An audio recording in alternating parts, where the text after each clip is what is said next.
Super, thank you. So, welcome to everyone to this panel that we're going to be talking about the future of conversational AI. First of all, I want to introduce you to the two panelists. So let's start with Georges. He focuses on NLP and he currently works as a machine learning engineer at Facebook. His research focuses on distributed machine learning techniques that are privacy preserving, and he's also studying algorithmic tools. Nice to meet you, Georges. Nice to meet you. Super. And then we also have Shamla, who currently leads Ford's autonomous digital assistant innovation for chatbots and voice. She's an evangelist for UX and voice, combining her tech and design roles for more than 6 years. So very happy to have her. Hi, Shamla. Thank you so much, Maria. Super. So let's get started with an easy question, I think, so that the audience knows you better. So could you please tell me a little bit about the use cases that you're currently working or that you have currently worked on so that we can get to know better and filter to the topic? Who wants to start first? I can go first. So so I work on the autonomous digital assistants here at Ford Motor Company. And when we talk about use cases for conversational AI, I like to say this, like when vehicle becomes the driver, voice becomes the companion, right? So there are so many things people will want to ask the voice assistant in the car. So right from the basic proactive kind of things where rider wants to be able to get information about what's happening with the ride or if the vehicle needs to pull over, they will have a lot of questions and queries. So customer care and those kind of things becomes a very unique kind of use case in the autonomous vehicle world. But in addition to that, people will have ample time. They don't have to worry about driver distraction anymore. So the car becomes their living room. So now they can ask all sorts of questions, right? They can ask entertainment related questions. They can ask any kind of point of interest, like find me a nearby Starbucks, or they may even want to order one and pick it up on the way back or something along those lines. So there will be a lot of these kind of use cases which we are seeing people are interested in. Pretty much Alexa on the go kind of thing, but with many more unique vehicle related use cases, I would say. I like the fact that you mentioned the car as your living room. So that's an interesting one. What about you, Georges? Yeah, so myself, I've been focusing for the past few months on video understanding by using natural language processing techniques. So not necessarily conversational AI, but more like the component that is used for a lot of downstream tasks in conversational AI. So the things that we focus on is tasks such as automatic caption generation. And as far as use cases for conversational AI in particular that I consider to be important and I interact with and I see them around is in my work environment is these are bots, chatbots that are used to create reminders or do surveys or send messages. And more importantly, I consider a very important use case basically to be the AR space. So when you have a bot which it interacts with a human to be able to correct mistakes throughout the conversation, that sounds quite promising. So, for example, you can have a meeting and the user might want to take some note or schedule another meeting or send some message, and then the bot makes some mistake, and it would be quite beneficial. There is work for that, for the bot to be able to correct these mistakes via conversation. Mm-hmm. Yeah, and that's an interesting one because you mentioned that that's kind of beneficial and can help a lot. I'm just wondering, I've heard a lot about NLP and that machine learning can do everything, that we should be able to anticipate the user's behavior and this kind of stuff. So I'm just wondering, is technology mature enough? Because could we maybe better have I don't know, a better speech engine or better algorithms? And I know that, Georges, you're focusing on this right now. So anything that you can mention on this side? Yeah, that's a good question. So technology is definitely mature enough for a lot of products to have this tech as the core component. Um, as far as video understanding is concerned, this is the case. So this tech is used actively in a lot of products. But my short experience in this field has convinced me that there is a lot of potential for improvements. Because I mean, understanding language is really a really hard task, and I can think of a few directions that I consider promising towards this avenue of improving things. I mean, the end goal is to improve the quality of the service with whatever metric is used for the corresponding task. But for doing this, I have some things, like I have 4 things in mind for that could facilitate, uh, like could accelerate this procedure. The first is we want to be able to scale our models to have larger capacity. We want to talk about models with billions or even trillions of parameters, so that we are able to capture the context as well as good as possible. The second part is, and this is something I'm actively working on, we want to be able to personalize these services, these components to the users. So we want to somehow create some, I don't know, the people embeddings, or understand the person that is using this bot or this NLP component. So what are his actions? What are his intents? What is his data? So try to model the person. The third part, which is something that I think that the current, like a lot of products with conversational AI have ignored, like have not incorporated to a satisfying extent, is a sentiment analysis. So we want these components to be able to understand the the to empathize with the human, and the technology for that is already there. So there is a lot of ways you can detect sentiment, and from the voice or from the words that are used, and there is a lot of room for taking this into consideration. And the last part is a bit more involved into the sense that I wanted to say that to my mind, like you have the conversation AI is a sort of concatenation of multiple components. So you have this NLP component that tries to understand like audio and how it translates into text. You have this sort of like a dialogue entity afterwards, where it tries to get the context of the whole dialogue so far. And then you have some component that tries to get some policy or some action based on this understanding of the dialogue so far. And then the last thing is to try to communicate that back to the user by generating language. And what could be beneficial, again, this is just some gut feeling, is that we could replace all those with a single end-to-end model to train it with our data, and not try to stitch these components together. Just some things on top of my head. Just some, that was impressive. I really like, so basic scaling, personalizing, sentiment analysis. Anything that you would like to add, Shamla, to that? I would say like also improving the grammar, because a big part of conversational AI is the understanding piece itself, right? Like how many languages are you able to understand, but also what are the different variants. So right now, for example, in the NLUs, we have to map the intent with the utterances, and we have a set utterances which we say like these are some ways. That is not a solution. You cannot have a fixed utterance set and say like these are the 10 ways to ask the assistant something, because users come from different backgrounds, different demographics. We are here from 3 different countries, right? So the same thing, what we are saying can vary depending on how we are saying that thing.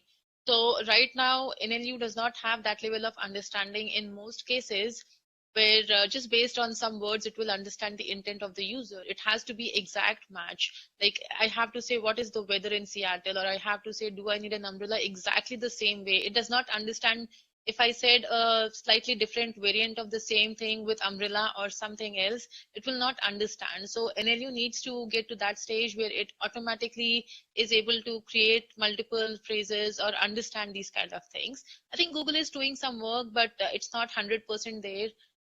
So I feel like in order for conversational systems to really work better for everyone, this is where there's a lot of improvement scope for us. Yeah, and that's one of the things that businesses are and customers are asking a lot. Like, why cannot this bot or this voice skill understand me? Even I'm speaking English, but obviously I'm not a native English speaker, so that's another thing I guess to work on as well. So we're basically seeing this competitive landscape, right, with many legacy tools and challenges around which is the best architecture to choose, which is basically the best complete connectivity journey. So which are the biggest challenges that you would say that you have faced within this space, or that you would say that facing the most? From an automotive world, I can say like it's a very, very world to be in first place, because you have a vehicle. Some vehicles may have connectivity, some may not. So the biggest challenge we are talking about is your assistant should be able to work even when embedded without connectivity. The moment we talk about that, we are talking about, okay, having the entire language model, having the entire recognition engine and the text-to-speech engine, everything in the vehicle itself. The moment you say that, you have space issues. You have to account for those space. With a brand like ours, which is a global brand, we are talking about so many different languages out there, right? It's not just one language. So does that mean that we are now storing the entire language model and all the recognition engines with the different languages into the vehicle? That adds on to the space and things like that, right? There are a lot of these kind of challenges just from the basics of how do we deploy the voice assistant in the vehicle, and where should it be. It changes completely depending on the operating system of the vehicle. Sometimes we have QNX, sometimes we have Android-based systems. Not all of the speech models or speech engines available out there support all of the operating systems. They may work well with a specific kind of operating system. So we kind of had a lot of struggle in the past with those kind of models where uh, uh, the assistant, the user, not user, but the company's entire speech system was, or engines were not supporting QNX, which was our operating system. So then we had to look for a solution, like how do we now work with this? Do we create a wrapper around the solution so that it is able to work? And those kind of challenges are always there. Now, from the other standpoint, we have microphones and speakers and so much noise in the car, right? So we have to constantly look at how to improve the recognition engine. So there will be noise and there will be constant, noise like that. Even if you put noise cancellations, it will not suffice. So you have to think about looking at how to improve the language, like the speech recognition system, so that it is able to understand what the user is saying regardless of the noise. So that is a very big challenge just in itself to solve for, because it doesn't always, you may have kids yelling, that's one more story. You have so many voices and all. Sometimes, the microphone is very close to the driver's seat and it will not work for anyone who's far behind. So we don't have that far field technology of thing because of the noise cancellations and other reasons. So there are these challenges which we have to account for and then design solutions around. And yeah, I'll leave it to judges for any other he thinks. Yeah, so it's interesting that you mentioned that. So I will actually I actually worked a lot. I did my PhD trying to push computations, ML computations to the edge, and I was focusing on mobile phones.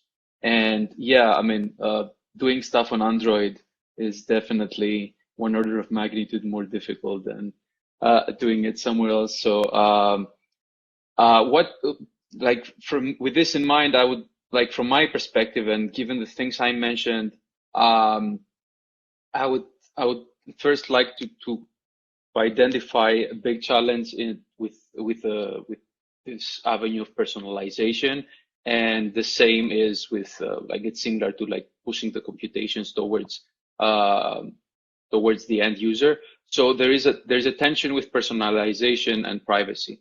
So the more you want to learn the user, the more you might risk violating the privacy of her data. And there are techniques to resolve that. I worked extensively on a couple of those, namely federated learning and differential privacy. And basically, you have to decide whether you want a decentralized data setup, the one as that Shamla was mentioning, where you want the data to reside in the car or the mobile phone or wherever, or you want to centralize data and do computations on an encrypted version of them. The second challenge I would like to identify is with respect to the scaling part that I mentioned. So we want larger models, but we do want these models we do want to not scale the cost in terms of energy and latency linearly with the size. And a very nice, promising work towards this direction has been introduced this February by Google, where they introduced this so-called switch transformers, and they managed to scale to trillions of parameters. This is a model for speech translation. So you want to translate from one language to another. And they did so without scaling also the cost by using an ensemble of expert models. So that's a promising avenue. And yeah, of course, if concerning the last point that I mentioned before about like having a big architecture to kind of like have an end-to-end training for the whole thing in all different components, that's super not straightforward in how to design and train. Yeah. That's an interesting one. So I guess it's not something that maybe will resolve in the upcoming months or year. I think we're talking about more long-term, right? Yeah, I see you like agreeing with me. Yeah, that's perfect. and it's also like fine-grained, like improvements are you can always improve it. There's yeah, no of course. end in improving things. No, that's correct. And then most of the times you need kind of a big company like Google that releases something that allows you to scale, as you were mentioning, right? Because just going back to the NLPs, like for instance, we use Dialogflow just because it's the one that it's acquired by Google, and because you can use Louis from Microsoft, but at the end of the day, you need the big one. Going with proprietary ones, there's always a risk that you will not have enough data, or that you will not be strong enough as the other ones. I don't know if you have the same feeling though. I mean, Shamla, I know that you do have a lot of expertise on that one. So yeah, I mean, with us, it's a different kind of challenge altogether. So yeah, I mean, what you mentioned is correct, but we also look at, it's not just about the data for us, it's also about languages. For example, we were looking at Amazon, or if you look at Amazon Tech Stack also, they do not support all of the different languages we support currently, and they're working on it. And that's one more area where we really have to focus. We need to make sure our assistant works for all of the regions where we sell cars, right? And so we also look for those kind of things. We also look at when we are looking at a vendor, we also look at, okay, will this work with or without connectivity? The reason in the past we have chosen a specific vendor was because they were the only one who provided embedded solution, and no one else had that kind of thing. So those are the kind of thing we look at. Plus the ease of use, and all of those are important. The moment you start thinking about multiple regions, there are additional challenges as well. So Dialogflow may not work for us, or Louis may not work because it does not suffix for all the use cases which we have. So there's a lot of integrations as well. The car is made out of all these moving pieces, which are, although they look like one, but they are not all in one place. They reside in all different places and have some sort of connectivity through ECU or ECGs and TCUs and things like that, which are like technical terms, but it's very challenging and complicated environment. Yeah, super. I'm gonna do a call out to the people on the panel. Just remember that you can type your question in the Q&A. We're gonna be 10 minutes. We're 10 minutes for ending the panel. So if you have any question in the meantime, just type it there, and we'll have 5 minutes in the end to go through that. just looking at the future, because obviously we looked at the past, the challenges, right? Is technology mature enough? Could you tell me what are your predictions when it comes to either conversational space or maybe you're just more on the NLP? It doesn't matter, like in your areas, where do you see it going, and any recommendation or any highlight that you want to share? Georges, I'm gonna just. Go first? No? Okay. Oh. Sure, I can go first. No problem. Yeah. So to my mind, like I would comment on the, like, I have some things for like conversational AI in mind. How I imagine it to be more from a user perspective, and that's more not like towards a situation where you don't get the user to be in this somehow constrained box where you have to answer some specific questions, and then based on those you have a tree of decisions that you make, but more of like the bot will give the feeling of being a robot or more closer to a human. So the bot might say stuff like, "Hey, how are you today?" And I also play basketball or stuff. So somehow empathize with the user and have an open conversation, detect sentiments as I discussed before, and be able to adjust to the personality of the user itself. And I see the conversation being the main tool to be able to communicate with devices. I mean, from my perspective, it's already happening to a large extent with tools like Google Assistant, and the cars is like, this is very important for cars, and like being able to drive safely without using hands and having to do something to take. So yeah, and on top of that, with the whole COVID situation, I'm also quite excited about the hybrid work, remote work environments where again we have this AR tools where we will have this fancy augmented reality meetings where we can take notes and do all sorts of nice things. So I'm looking forward to those. Yeah, and I would like to add, because Shamlas, sorry, just one thing. Can you move your mic closer? Yeah, super. Thank you. Is it better? Okay. Yeah, and I would like to add, like, because you mentioned AR, VR as well, that is definitely the future. I envisioned it 12 years back. So definitely that is going to be the future where we will live for sure. But then in terms of the conversational AI and the future of conversational AI, where I see the most potential is there are a lot of moving pieces right now, right? Most of the assistants are not able to hold context. They are not conversational. They are more transactional to what Georges was trying to mention, right? Those are some things which will definitely be fixed. But as more and more companies are coming up with their own assistants, there will be so many assistants in the house, and now people have the choice either to choose one or have multiple of those. That's where the arbitration can become something more prominent, where there is one primary assistant and all the other assistants are arbitrated based on which skill they are or which feature they are more uh, advanced in, right?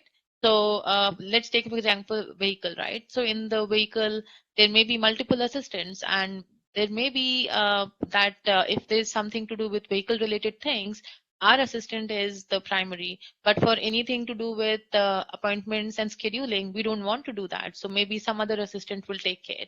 So for the user, there will be one voice, there will be one assistant, and what's happening in the backend is all these different NLUs are talking with each other and then just fulfilling the user request. So that is the kind of future I envision, and I see pretty much companies talking about this thing. So let's see where we go. Interesting one. Super. Thank you. So let's go to the Q&A because we do have a couple of questions for you guys. I'm going to be reading this out loud, and whoever wants to take it first, please feel free. So the first one is about, it's related to the COVID actually. So do you think that the development of conversational AI has been aided by COVID due to the increase in demand for digital and online conversations? I would say it may have increase the utility, but it is not the only reason of the development, right? Amazon was launched in 2014, and since then there has been like a revolution, and people were adopting voice assistants and using conversational AI, and companies and businesses also realized like they need to have some sort of conversational AI present. So it became like mobile world. Many years back when smartphones came, we started thinking about mobile applications, right? COVID might have added new use cases in terms of health and safety and information, and with the hands-free, voice-free, hands-free kind of experiences, voice becomes the modality. But I don't see that being the only reason for the advancement. Interesting. If I may add something to that, is I briefly mentioned is, so to my mind, COVID was the main reason why we have a new use case now, which is this remote meetings. How can you work from home? That was not the case before, or at least it was not. No one would like to create a product just for that. Whereas now it's at least like we are. I'm working at workplace, so this is a product from Facebook, and things are moving towards the side a lot there. So this is something that I can comment on. Interesting thoughts, yeah, for sure. So if we go to another question, a central theme throughout many of the presentations was the idea that subject-specific context was needed for conversational AI. Does the path forward to generalize conversational AI involve stitching subject-specific models together or developing a more comprehensive model? Yeah, if I may comment quickly on that. So it's actually what I see as being beneficial is to have, you know, this sort of like a general model or a global model where it tries to give some good first service, and then you try to personalize it with some local model which has the context of the specific user, and that would also it's also very suitable for having strong privacy guarantees and keeping the data local, while also be able to have a good quality for the service itself. So in my mind, these two should be kept different, like separately. Interesting. Shamla, do you want to add anything to this one? I would say like also depends on what context we are talking about and how we are designing, right? Because let's take, for example, the context is I'm driving and there's traffic on the road, and I'm running late for meeting. Now the voice assistant needs to tell me like we are rerouting because you have a meeting and you need to that is why we need to take some other route or something along those lines. Now we need to really look at a global or high level, looking at all the different things and putting the context in one place and seeing does that make sense or not. So it cannot be like local or global kind of thing. It has to be something which is seamless. That's it. Where it is working with each other. I cannot say like because I have a meeting, the assistant can just give me any information about that. It needs to know my context, my driving, and the traffic on the road and all of those things. That may be different when maybe you are at a different scenario at home. But when you're in the car scenario, this context is so important in so many different levels and could vary. Yeah, completely agree. Yeah, for sure. So we're just running out of time. We do have a couple of questions that maybe if you guys have time, maybe we can answer that here in the chat regarding bias on conversational AI and also business mistakes when it comes to starting this kind of projects. So thanks both for the time today. I think it was very interesting. I think it was interesting not only for me to learn a lot, but from people that were connected today. I just want to say that hope we can connect in the future. I think we need to close for today. Anything that you might have in the future, you can connect them on LinkedIn. I think you have that information on the website. So thanks, Shimala. Thanks, Georges. Thank you. Thank you very much.